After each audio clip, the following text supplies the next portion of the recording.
नमस्कार, स्वागत है आप सभी का। मैं हूं आपके साथ कुमार कुणाल धीरज। आप देख रहे हैं मुद्दा, और आज मुद्दा में बातचीत करेंगे उत्तर प्रदेश में फर्जी आंकड़ों और उसके बीच फंसी राजनीति की। समाजवादी पार्टी ने एक पीडीए सम्मेलन किया। इस पीडीए सम्मेलन के माध्यम से उसने बीजेपी पर जमकर निशाना साधा।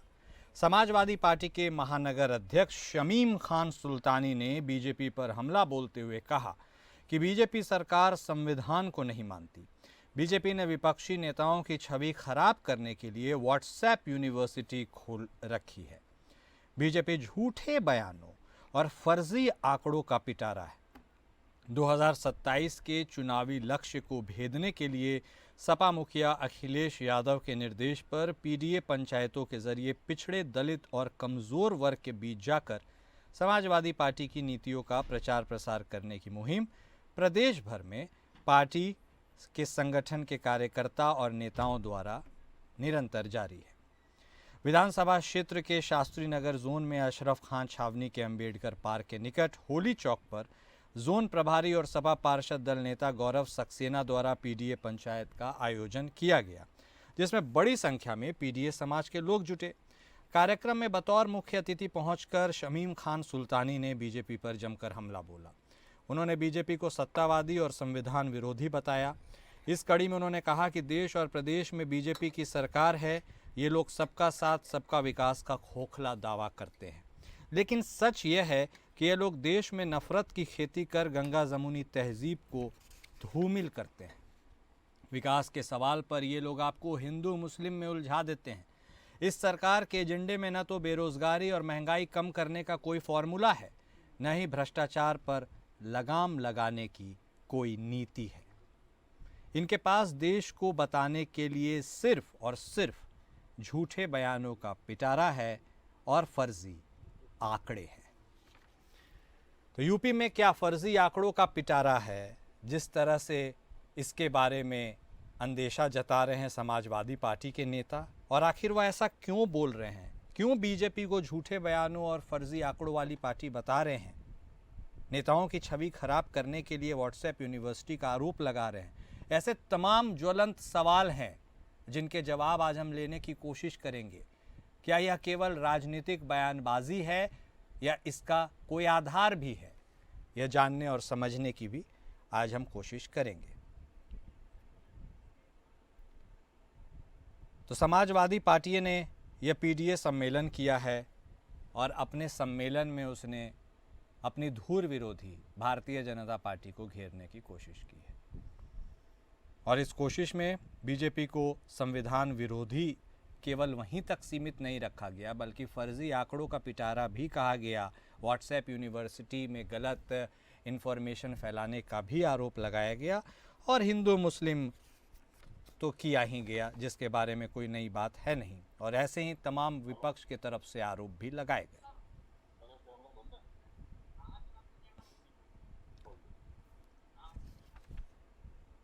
तो 2027 के चुनाव में पीडीए क्या कोई परिवर्तन कर पाएगा, और क्या भारतीय जनता पार्टी के ऊपर केवल आरोप लगा देने से उसकी चुनावी नैया पार हो पाएगी या जमीन पर उतरना होगा? यह सब हम जानने और समझने की कोशिश आज करेंगे, सवालों के जवाब लेंगे।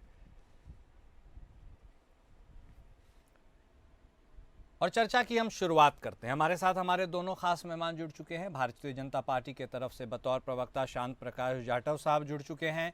वहीं समाजवादी पार्टी के तरफ से बतौर प्रवक्ता अशोक यादव भी हमारे साथ जुड़ चुके हैं। आप दोनों खास मेहमान का स्वागत है।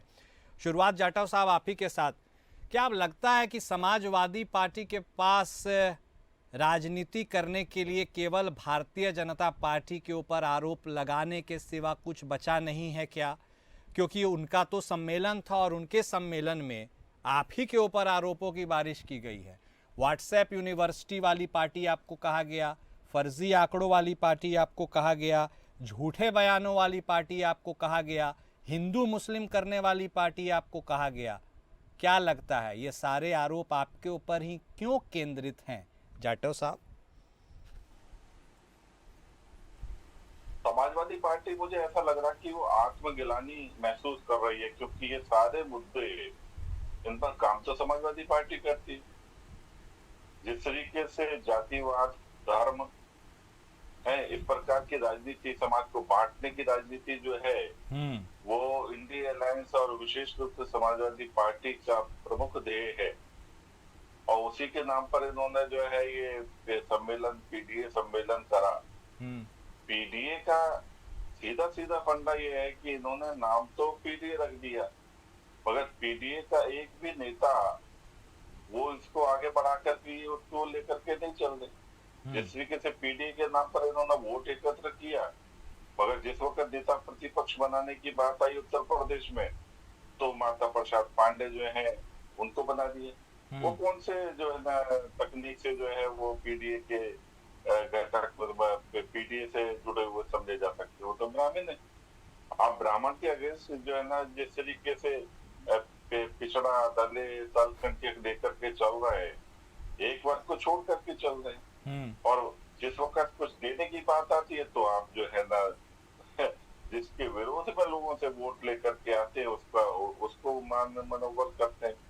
तो आप कर क्या रहे हैं? आप तय नहीं कर पा रहे कि हम जाएं किस तरफ। और आज देखो आधुनिक भारत है।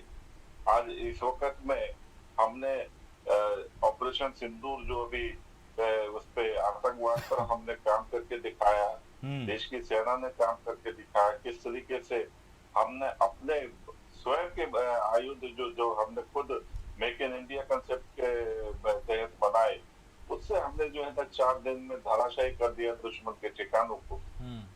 आज बात उस पर करनी चाहिए, आज विकास पर बात करनी चाहिए, आज बात डेवलपमेंट का करनी चाहिए। जिस वक्त में डेवलपमेंट कर रहे हैं हम, आज हमने जो 11 साल में मजबूती दी है देश को, उस पर बात करें। आपकी प्रत्यानुसी बातों को मैं नहीं समझता समाजवादी पार्टी के इस विलाप को कोई सुन रहा है। आज समाजवादी पार्टी का चेहरा है कांग्रेस के साथ में जिस तरीके से मिलकर के इस वक्त सिंदूर, ऑपरेशन सिंदूर का ये लोग विरोध कर रहे हैं, उजागर हो रहा है।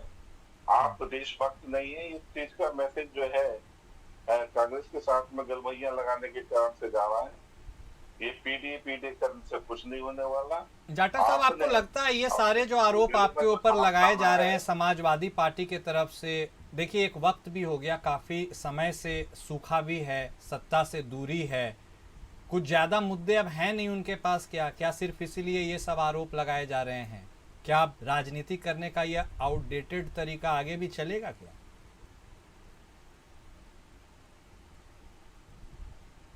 आप मेरे से पूछ रहे हैं? हाँ, आप ही से पूछ रहा हूँ जाटव साहब।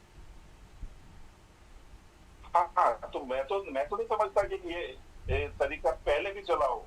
पहले भी केवल गुमराह करते रहे हैं, लोगों को उल्टे सीधे प्रलोभन देकर के कुछ वोट लेकर के आ गए, इसलिए सोच रहे कि पीडीए इनका फार्मूला कामयाब हो गया। पीडीए, आज देश पीडीए नहीं देख रहा। आज देश जो है आपके सामने, आप किस प्रकार देश को एक खूबसूरत वातावरण देंगे, नौजवानों को खूबसूरत काम करने के, रोजगार देने के रास्ते मुहैया कराएंगे, कुछ अच्छे क्रिएटिव काम करने की तरफ देख रहा है। आज नौजवान आपके ये जो हम जिस गली जिस वहाँ पे कॉलोनी में रहते हैं, मुझे तो मालूम ही नहीं पड़ता कि जो ना कौन सा परिवार है उनके पीडी का किस पर उसका है। एक बिल्डिंग में 100 लोग, 100 फ्लैट में लोग रह रहे हैं, उसमें किसको पता लगता कि कौन जाति या किस धर्म का है? पता नहीं कहाँ ढूंढ रहे हैं आप जाति और धर्म। आज आपको जो समाज में परिवर्तन हो रहा है उसके साथ चलना होगा। तो जाति और धर्म, जाति वाला और धर्म वाला फॉर्मूला तो जाटव साहब जाता ही नहीं है भारत की राजनीति से। खैर, मुद्दे वाली बात यह है कि आपको लगता है 2027 के विधानसभा चुनाव में समाजवादी पार्टी आपके ऊपर जो आरोप लगा रही है उससे कुछ फायदा होगा? यदि नहीं होगा तो नुकसान किसे होगा? और क्या अगली बार भी आप कॉन्फिडेंट हैं कि आप ही सरकार बनाएंगे? बिल्कुल बिल्कुल, हम ही कॉन्फिडेंट हैं, क्योंकि हम जिस तरीके से काम कर रहे हैं प्रदेश में, अगर आपने बात उत्तर प्रदेश की कर रहे हैं जैसे हम, तो प्रदेश में हम जो काम कर रहे हैं, डेवलपमेंट का काम कर रहे हैं, दूसरी जो कंपनियों को ला करके यहाँ पर प्रोग्रेसिव एक माहौल बना रहे हैं ताकि नौजवानों को उससे रोजगार करने का, व्यवसाय करने के मौके मिले, और वो मिल भी रहे हैं। उसका लाभ जो है ना प्रदेश की जनता को मिल भी रहा है। आय जो है हमारी 1,25,000 रुपए प्रति माह जो है इस वक्त में दर चल रही है। हम जो है ना प्रदेश के अंदर पूरे भारत में जो है ना, हम बहुत अच्छी स्थिति में आर्थिक व्यवस्था दे रहे हैं, आर्थिक प्रदेश के रूप में हम मजबूत हुए, उत्तर प्रदेश के रूप में हम जो है इस वक्त योगी आदित्यनाथ जी के नेतृत्व में काम कर रहे हैं। तो मैं नहीं समझता कि हमारा ये जो काम है और जो हमने डेवलपमेंट किया है बिल्कुल बेहतरीन जो है हमने यहाँ का एनवायरनमेंट दिया है, अपराध मुक्त प्रदेश आप लोग देख सकते हैं। वो लोग जो रात में 8 बजे के बाद घर से बाहर नहीं निकल पाते थे, और देहातों में भी जो है ना रात के 1-1 बजे तक वो लोग घूम रहे हैं, आना जाना कर रहे हैं। ठीक तो है। ये सब सुरक्षा की जो व्यवस्था जो हमने दी है, इसके आधार पर जीतेंगे ना हम। ठीक है जाटव साहब, यही जो डेवलपमेंट, ग्रोथ और आंकड़े, ये सारी बातें आप कर रहे हैं ना, इन्हीं की विश्वसनीयता पर विश्वास नहीं कर रहे हैं समाजवादी पार्टी के लोग। हम जानना की कोशिश करेंगे कि आखिर वह ऐसा क्यों। लगातार उत्तर प्रदेश की राजनीति की हम बात कर रहे हैं, फर्जी आंकड़ों के पिटारे के सवाल के ऊपर भी चर्चा कर रहे हैं। दोनों खास मेहमान हमारे साथ बने हुए हैं। अशोक यादव साहब समाजवादी पार्टी की तरफ से भी हमारे साथ जुड़े हुए हैं। यादव साहब, जब हम जाटव साहब से बात कर रहे थे, भारतीय जनता पार्टी के प्रवक्ता से, तब उन्होंने साफ तौर पर डेवलपमेंट की बात की, उत्तर प्रदेश के कंट्रीब्यूशन की बात की, वहाँ पर लोगों के सुनहरे भविष्य की बात की और ग्रोथ इंजन में उसकी सकारात्मक भूमिका की भी बात की। आंकड़े, डेवलपमेंट, ये सारी चीज़ वो बता रहे थे। मेरा आपसे स्पष्ट सवाल यह है यादव साहब, जो आंकड़े भारतीय जनता पार्टी रखती है वह उन पर आप विश्वास क्यों नहीं करते? कहाँ प्रॉब्लम है? नहीं, विश्वास कैसे करें? अच्छा, मैं शुरुआत करता हूँ एक शेर के साथ कि मैं हाथों को रख देता हूँ अक्सर ही अंगारों पर, कलम हमारा आग उगलता रहता है गद्दारों पर। बतौर खास ये शेर कि कैसे कह दूं अपने वतन में चैनो सुकून के साए हैं, जब मिलते हैं खून के छींटे रोज मुझे अखबारों पर। मैं सबसे पहले उठ के अखबार पढ़ता हूँ चाय के साथ। मैं बता रहा हूँ आपको, भले शांत प्रकाश जी ने शांत, मैंने थोड़ा ही सुना उनको, शांत भाव से बहुत कुछ सफाई में कह दिया, लेकिन अखबार पन्ने अपराध से भरे हुए हैं। हमारे केवल 2 जिलों का अखबार आसपास का जो आता है, इटावा और रैया थोड़ा, उसी में 2-4 मर्डर, 2-4 रोज हत्याएं, 2-4 लूट, 2-4 चोरी। पूरी तरह से हमारा समाज है इस वक्त पूरी तरह भ्रमित हो चुका है। आप अस्पताल चले जाइए तो चूहे आके, कुत्ते और सुअर घूमते मिल जाएंगे। एसी छोड़िए आप, पंखे खराब हैं। अभी इतनी गर्मी पड़ी, मैं तो राजनीति करता हूँ, मतलब मैं जाता हूँ अस्पतालों में, तो जो हालत मैंने देखी है वो ऐसी बदहालत पहले कभी नहीं थी। आप समझिए भ्रष्टाचार के अड्डे में। अच्छा, मैं नहीं कहता हूँ, अब मैं एंकर महोदय, आपका नाम नहीं मालूम मुझे, अभी सुप्रीम कोर्ट की तरफ से एक बयान आया था 1.5 महीने पहले। अखबार के पहले पन्ने पे लिखा था, उत्तर प्रदेश में कानून व्यवस्था लचर, तानाशाही जोरों पर, भ्रष्टाचार चरम पर। ये हेडिंग था बड़े अखबारों में। तो जब हमने के सुप्रीम कोर्ट कहता है, इसका इनके पास क्या जवाब है? तो मतलब आप यादव साहब कहना चाह रहे हैं कि जो कागज पर आंकड़े हैं उनका जमीनी वास्तविकता से कोई तालमेल नहीं है? क्या आप यह कह रहे हैं? लूट मार, एक्सीडेंट, दुर्घटनाएं, ये हमारे समाज का इतना बड़ा अंग बन चुकी है। बिजली की स्थिति हो गई है, पहली बार हुई है 10-15 साल बाद कि समझो 2-2 दिन बिजली नहीं आ रही है। एक बार आंधी चलती है, खम्भे गिर गया, 8 दिन को बत्ती गायब हो जाती है। अस्पतालों की हालत बुरी है, सड़कों की हालत बुरी है। सच मानिए, इस वक्त प्रदेश में जो आवाजाही है, मैंने आपसे कहा ना भाई, सुप्रीम कोर्ट ने ये कहा है, उनका पूरा अखबार का आधा पन्ना इसी से रंगा हुआ था। अभी कोर्ट ने खुद चेताया है, तो कम से कम जो कोर्ट तो मेरी बात कह रहा है। यादव साहब, जो विषमता आप महसूस कर रहे हैं, क्या वही विषमता जनता भी महसूस कर रही है क्या? नहीं, जनता इसलिए कर रही है कि पिछले चुनाव में लोकसभा का चुनाव हुआ, हमारे दल को 37 सीटें प्रदेश में मिली, जबकि उनकी तरफ से सब नेता लगे हुए थे। मोदी जी, योगी जी ने, मतलब रिकॉर्ड तोड़ अधिकारी उनके साथ थे, ईडी सीबीआई उनके साथ थी, हर तरह की हालात उनके साथ थे, फिर भी हम उनसे आगे रहे। अखिलेश यादव का जो शानदार नेतृत्व था, और जो पीडीए का जो वैसे मुझे दिया गया था, कि बताया था कल कि आज का वैसे पीडीए है, उसके जरिए से 246 विधानसभा में आगे थे। 37 सीटें भले हमारी आई हो, लेकिन 246 पर हम आगे थे अंकों से। तो ये इस बात का प्रतीक है कि हमारे प्रदेश के अंदर जो भाजपा का जो कुत्सित प्रचार है, जो फर्जीफिकेशन है, वो बिल्कुल फर्जी है। कहीं पर आंकड़ों में दिखा सकते हैं वो। आपने जो लोकसभा के प्रतिनिधित्व शेयर की बात आपको देखिए ना, यादव साहब, नहीं देखिए, परिणाम बताता है। हाँ परिणाम बता रहा है प्रदेश की हालत क्या है।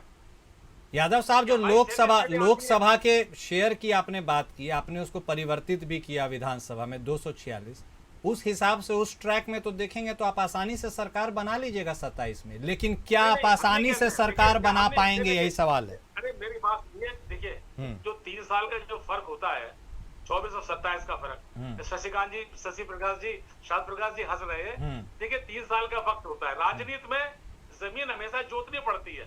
आप ये समझो, इस साल हमने गेहूं ज्यादा पैदा कर लिया तो अगली बार हो जाएगा। हमारे जितना काम इस वक्त हमारी पार्टी कर रही है, आप समझिए पीडीए के जरिए से हमारे पूरे प्रदेश में प्रभारी बना दिए जिलों के।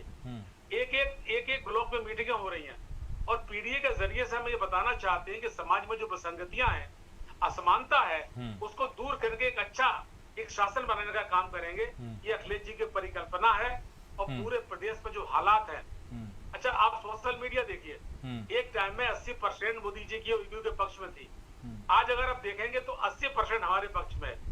चूंकि छल फरेब झूठ की दुनिया बहुत ज्यादा, हाँ आ रहे हैं जाटव साहब। नहीं, मैं एक बात स्पष्ट पूछ रहा हूँ, आपने फसल की बात की, खेत जोतने की, खाद पानी जो आप दे रहे हैं ये पर्याप्त है क्या 27 में उस फसल को उगाने के लिए जिसके लिए आप बेताब हैं? अरे मैं आपसे अखिलेश जी का शानदार नेतृत्व, मैं तो समझता हूँ कि देश की राजनीति में एक उभरता सितारा है वो।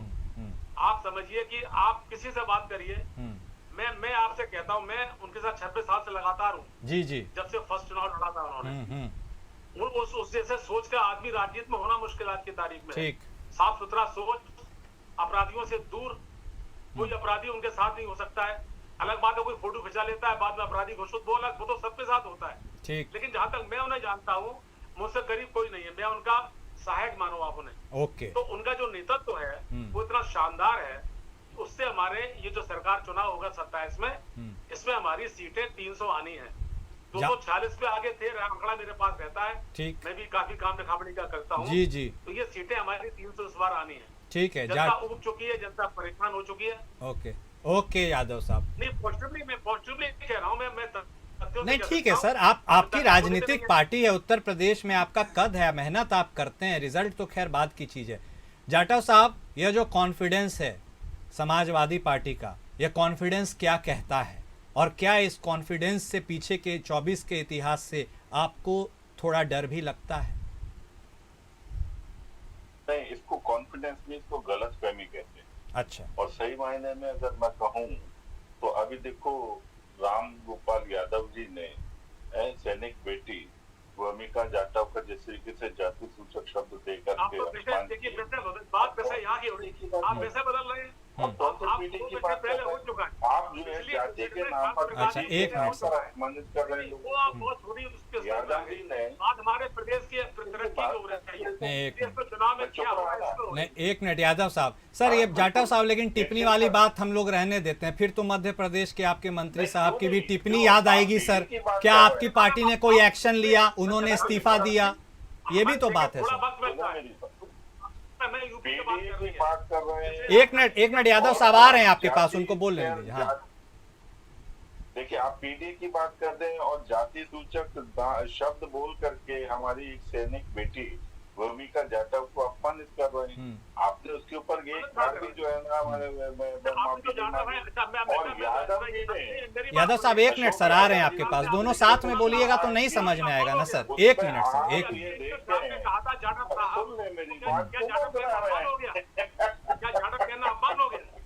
आप बताइए, जाटव है, हम यादव है, हीरे क्या? देखिए, अगर ये जाटव है, देखिए आप, ये एक फक्र की बात है, ये शान की बात है कि दलित बेटी, मुस्लिम बेटी आज सेना में जाके काम कर रही है, ये हमारे फक्र की बात है। यही तो कहा, और क्या कहा उन्होंने? रामगोपाल जी के बयान को कितना गलत तरीके से पेश किया जा रहा है। उन्होंने ये कहा था कि जिस तरह की गाली इस विजय साहब ने दी, अगर उन्हें मालूम होता है कि जाटव है तो इसको भी गाली देते हैं। उनकी गलतियों को आप कहीं के लिए क्लियरिफिकेशन दे दो, उनसे बुलवाएं। और जो बात है ये तो पूछी जाएगी, ठीक है, अशोक जी की बात तो पूछी जाएगी। अब जरा 1 मिनट और बात कर लेते हैं। आप बात कर रहे पीडीए की। देखिए, अभी यादव जी ने बताया कि अमुक हॉस्पिटल और अमुक जगहों पर जो है अनियमितताएं हैं। बिल्कुल ठीक, आपकी बात से मैं बिल्कुल ये नहीं कह रहा कि हमने पूरा सुचारू जो वातावरण दे रखा है, बिल्कुल ठीक कह रहे हैं। हालत में होंगी, उन्हीं को तो आप उजागर करने के लिए हैं।